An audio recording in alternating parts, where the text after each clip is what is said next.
اور پھر جو وہ تیار ہوتا ہے اس کو وہ بھنڈارا بھی کہتے ہیں، حلیم بھی کہہ سکتے ہیں. اور اس کی بھی دلچسپ دیکھیے میں مثال دیتا ہوں. وہ بھی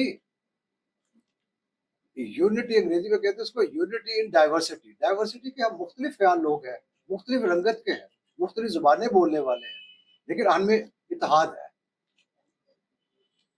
ہونا چاہیے، جس کو ہم نہیں کرتے.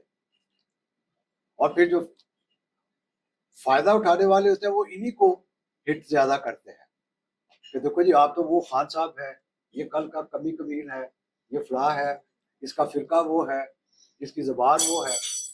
تو وہ ہوتا ہے کہ وہ سب جب مل جاتے ہیں تو اس کا ایک نام بن جاتا ہے. وہ ہے، اس کو انگریزی میں کہتے ہیں یونٹی ان ڈائیورسٹی یا یونٹی ان ورائٹی. اتنی چیزیں مختلف خیال ہیں لیکن اس میں ایک اتحاد ہوتا ہے. اور اس میں ایک چیز جو نہیں ڈالی جاتی، پہلے دن سے اس کی پابندی ہے، اس دیگ میں آج تک گوشت نہیں کسی نے ڈالا. کہ جو غیر مسلم آتے ہیں یہاں ان کے جذبات مجروح. اگر گوشت حلال ہے، نہ کھانا سزا نہیں ہے اس کو. تو یہ ان کا، یعنی میں جو کر رہا تھا آپ سے کہ وہ طریقہ کار تھا تبلیغ کا، کہ ان کے ہاں کوئی بھی آ گیا وہ ان کا وہ مسئلہ نہیں. اب دوسرا جو ہے وہ جو وضع و شہود ہے، شہود آپ کو پتہ ہے کہ شہادت اس سے نکلا ہے، گواہی. کہ اگر گواہی ہوگی تو وہ ہوگا. یعنی گواہی کیا ہوگی کہ وہ مسلمان ہو، وہ عربی یا فارسی بولتا ہو یا کوئی زبان بولتا ہو. تو وہ اس لیے ہوگا کہ اس کو انہوں نے تھوڑا سا اس کا محدود ہے. لیکن اس کے بھی صوفیہ جو ہے وہ بہت قابل احترام، بہت بڑے نام ہیں ان کے. لیکن صوفی کے ہاں اختلاف جو ہے یہ کبھی بھی ذاتیات میں تبدیل نہیں ہوا. اس لیے صوفی کے خلاف فتویٰ نہیں دیتا تھا. علماء اکثر یا بعض اوقات فتویٰ دے دیتے ہیں. تو یہ ایک ان کا ایک فرق ہے. جیسے یہ کہتے ہیں کہ وہ سب کچھ ہے، وہ کہتے ہیں کہ سب کچھ اس کی طرف سے ہے، وہ نہیں ہے، وہ ہر جگہ نہیں ہے، اس کی طرف ہے. all is from، یہ کہتے ہیں کہ all is from him. تو اس کو کہتے ہیں کہ وہ اس کی طرف سے تو ہو سکتا ہے وہ، لیکن سب کچھ وہ نہیں ہے، یا ہر جگہ نہیں. تو یہ ٹھیک ہے، ایک رائے کا جو ہوتا ہے فرق ہے. اب دوسرا جو پہلو مطلب اس کا ہے وہ ہے کہ یہ عام طور پہ خیال کیا جاتا ہے کہ جیسے یہ جو مسلم حکمران تھے ان کی وجہ سے بھی اسلام پھیلا. جزوی طور پہ ہو سکتا ہے، لیکن جو اصل کردار ہے وہ صوفیہ کا. کیونکہ صوفیہ کے ہاں آپ کو یوں سمجھ لیں کہ جو سلاطین تھے یا حاکم وقت تھے ان کے ساتھ بھی ان کے اختلاف رہے، اور شدید اختلاف. مثلا ایک میں مثال دے دیتا ہوں جو آپ کو سب کو پتا ہوگا کہ ایک تو ان کا لباس، رہائش، خوراک، یہ حکمرانوں سے بالکل مختلف تھی، یا ان کے ساتھ جو جماعت تھی اس سے بھی مختلف.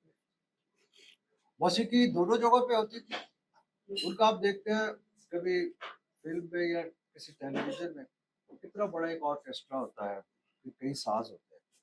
ان کے پاس صرف 2 ساز ہوتے تھے. ایک ہوتا تھا جس کو کہتے ہیں ایک تارا، ایک اسٹرنگ ہوگی، ایک اسٹک ہوگی اس کے ساتھ، اور ایک ہوگی نوبت. ڈھول بھی اس کو کہتے ہیں لیکن اس کا میرا خیال اصل جو ہے نوبت. وہ بس یہ 2. تو ایک تارا یہ بجاتے تھے. اور ان کا بھی آپ دیکھ لیں کہ وہ کس طرح ان کے ہاں جو تھی شاعری میں وہ کیا تھا، غزل تھی، اس میں نظم تھے، اس میں مثنوی تھی. اس طرح جتنی بھی اصناف ہو سکتے ہیں ہوگی.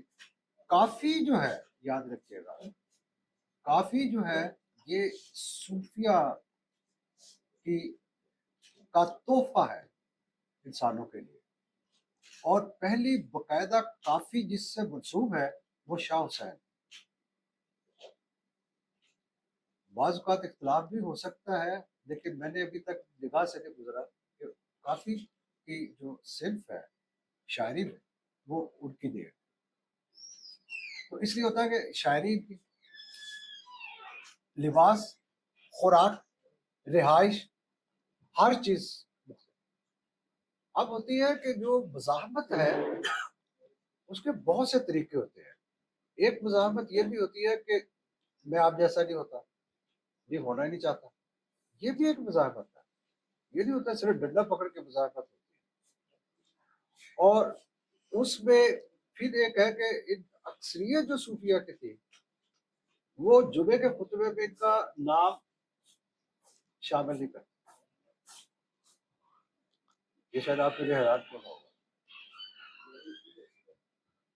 جو خطبہ تھا وہ صرف جمعہ کی نماز میں پڑھا جاتا، اس میں بادشاہ کا نام آتا تھا. اور بادشاہ کا نام جب خطبے میں آتا تھا اس کی آئینی حیثیت ہو جاتی تھی. آپ کو پتہ ہے تھے تو سارے ہی حملہ آور نا، وہ ایک دم سے ہوئے. اس آج پھر بعد میں انہوں نے کہا کہ ہمیں اللہ تعالیٰ نے حکمرانی بخش دی ہے. اور اس طرح سے یہ جو ہے یہ نماز اپنی خانقاہ کی جو مسجد تھی اسی میں ادا پڑھتے، وہاں جاتے ہی نہیں. ایک واقعہ ہے جو ہماری تاریخوں میں ہے، بلکہ چونکہ یہ چشتیہ سلسلے کا ہے تو بہت سی کتابیں ہیں. ایک تاریخ مشائخ چشت ہے، اگر آپ کسی کو دلچسپی ہو تو وہ دیکھیے گا، اس میں بھی یہ واقعہ ہے. وہ اس طرح سے ہے کہ حضرت نظام الدین اولیاء کا دور، اور یہ ایک تغلق خاندان تھا سلاطین دہلی میں. پہلے کو تو آپ کہتے ہیں خاندان غلامہ، ویسے وہ غلط ٹرم ہے، لیکن اینی وے اس کے بعد خلجیز ہے اور پھر تغلق ہے. تغلق خاندان کا جو بانی تھا غیاث الدین تغلق، اس کو یہ پتا تھا یا بتا دیا گیا. اس نے حکم بھیجا کہ جو نیکسٹ جمعہ ہوگا آپ کو آنا پڑے. وہ ٹھیک ہے. پھر وہ دوسری دفعہ انہوں نے کہا کہ جس کو ایک لفظ بولتے ہیں نو نیور، اگر اب نہیں آؤ گے تو پھر کچھ بھی ہم کر دیں.